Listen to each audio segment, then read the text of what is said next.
Bir haram işlə məşğul olmusan, oyla pul qazanırsan. Ya bilməmisən haramdır, ya da bilmisən əhəmiyyət verməmisən. Bir də aylım görmüsən ki, bütün varidatun ancaq bu işlə vurulub. Bütün evin, eşiyin, maşının, uşaqların təhsili, o, bu, nəyin ki var sənə aid olan, bu haramla yoğrulub. Bu cür nədirsən?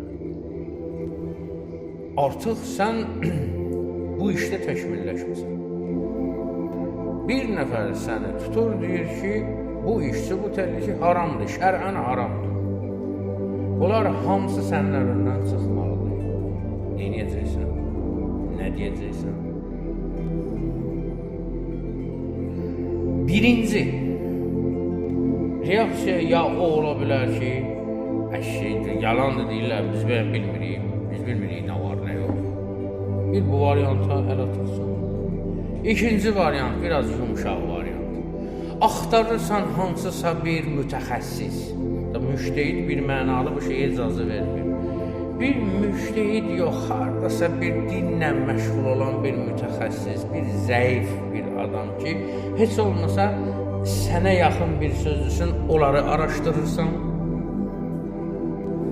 oradan tapırsan, qani olursan, onun dediyinə. Filan kəs belə deyir. Qonşumuzda bir dənə molla var idi, mənə belə demişdi.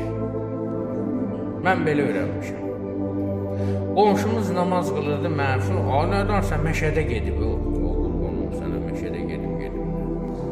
Niyə özünü yorursan, gedirsən, oturursan bir bu işin mütəxəssisi ilə ən azından dərdi danışırsan ona, deyirsən, vəziyyət budur, mənə bir yol göstər, ən azından namazın batil olmasında.